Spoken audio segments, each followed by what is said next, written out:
Hi guys! Welcome sa ating bagong lesson. Ito ang usok ni Lolita Carbon ng asin. Sa lesson na to, matututunan nyo ang chords at ang strumming pattern. Pero bago tayo magsimula, kung bago ka sa channel na to, please pakipindot lang subscribe button, ganun na rin notification bell para maging updated ka sa mga gagawin ko pang videos na katulad ito. Okay? Let's go! Una, kailangan natin ng kapo sa first fret. Ang chords natin sa verse ay B minor,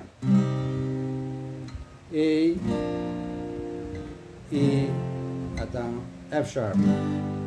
Kalabit natin sa bawat chords, B minor, bass, number 5, bass, down, up, tapos mute, hihintuin nyo.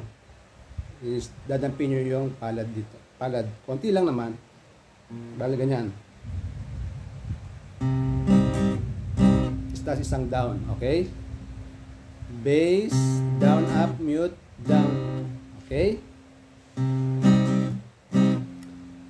times sa bawat chords, ha? Okay. So B minor natin ay ganito. Okay?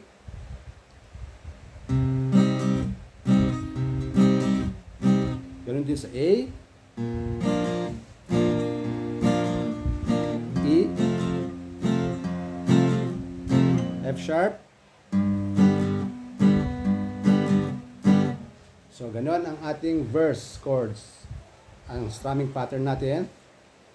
Ulit sa pangmabagal.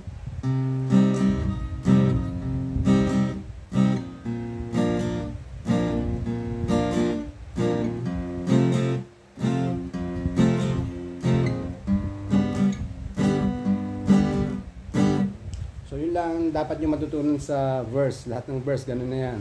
Ang strumming pattern, ganun din ang chords. So, sa chorus na tayo, ang pagkakaiba ng verse at saka sa chorus, yung first chords niya ay B, hindi minor. Kanina B minor, di ba? Ngayon B. Tapos ang count niya ay 4 na beses sa B.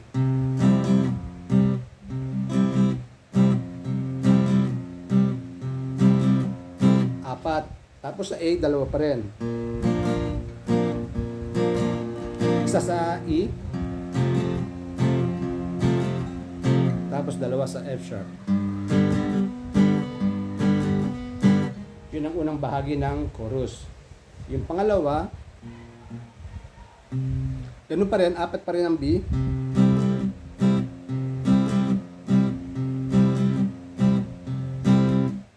Tapos A, E, tapos F sharp, puro down.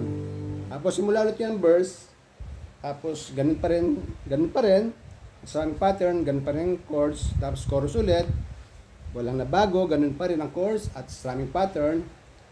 Mapupunta lang yan, maiiba lang yan doon sa outro niya na magiging, maririnig nyo yung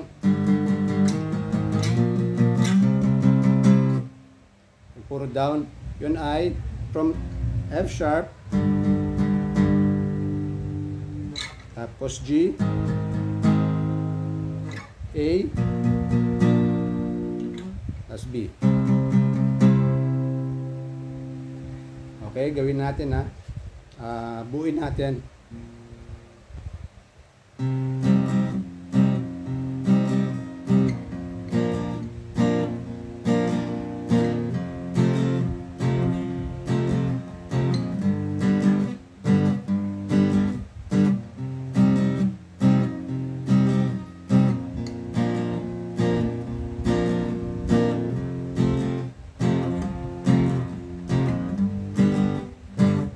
Chorus,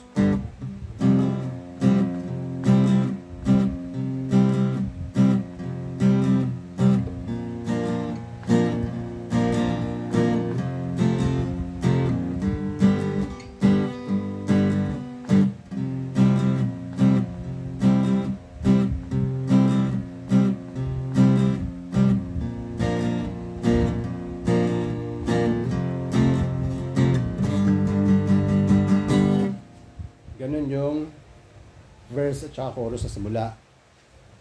Ito yung huling part ng instrumental niya. Diba, nasa chorus chords tayo. Yung huling part na to ha, yung mapasingit natin ng G, A, B.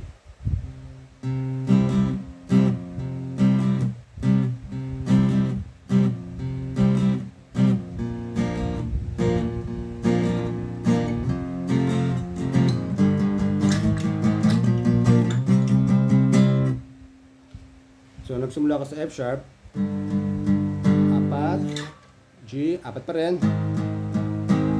sa A, tapos sa B, 5, 4, 4, 4, 4,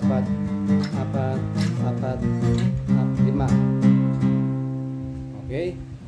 So, sana nagustuhan nyo ang ating lesson. Maraming salamat po sa panonood. Kung may time pa po kayo, pakibisita lang ang aking playlist. Baka nandiyan po ang favorite artist nyo. Marami po dyan. May rock, love song, new wave, at mga selection po ng mga banda. Maraming salamat po. Hanggang sa muli. Paalam.